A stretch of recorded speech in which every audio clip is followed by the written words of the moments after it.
Fox News alert: a new and disturbing threat directed at the United States today as North Korea claims its rockets have been put on standby and it is ready to settle some score. Prepared to launch at any moment an attack on the U.S. mainland. Prepared, they say. Welcome to America Live, everyone. I'm Megyn Kelly. This is just the latest in a series of threats from the reclusive regime.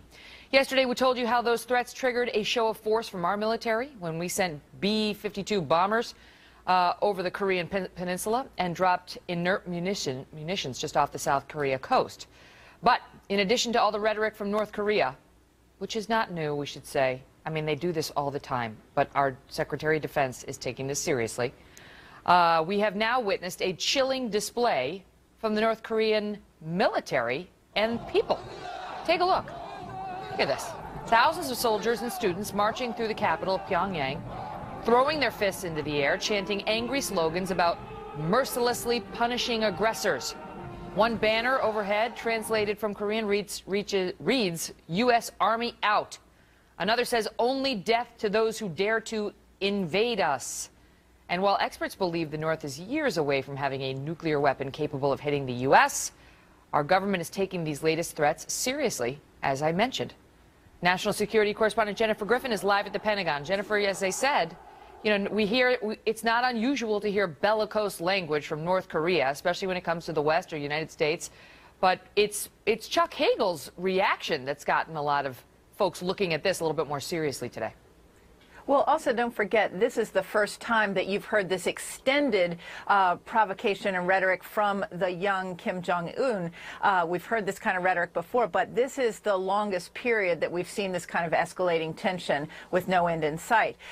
What we do know is that China and Russia are very concerned. They are asking the U.S. and others to lower the rhetoric, lower the tension on the Korean peninsula. We've just received photos of Kim Jong-un making war plans, we're told, with his national security team. Shortly after midnight local time, Kim Jong-un signed orders that places North Korean rocket forces on standby. The Pentagon says they haven't seen any movement on that front yet.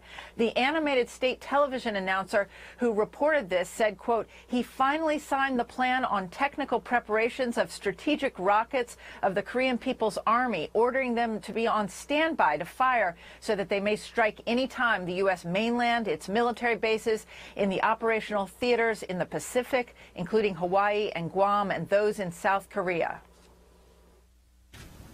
And the North Koreans seem to be headed in a different direction here.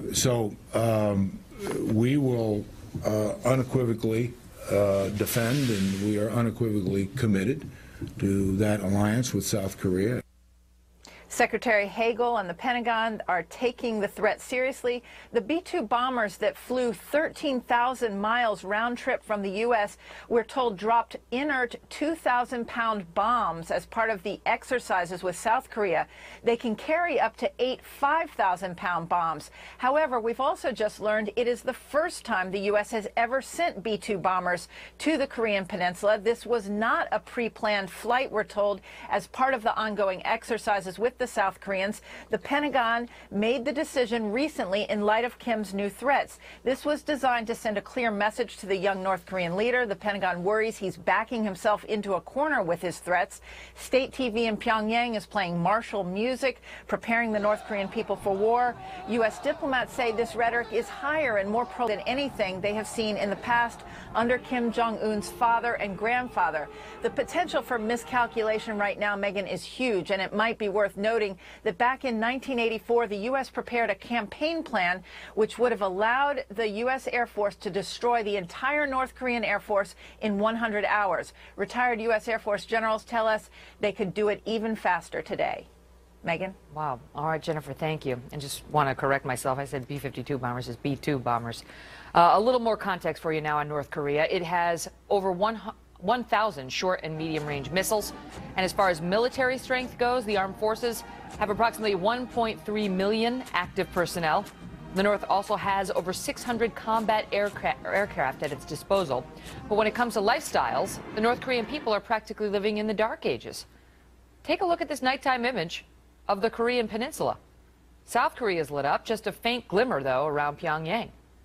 South Korea per capita incomes are around 17 times those of the North.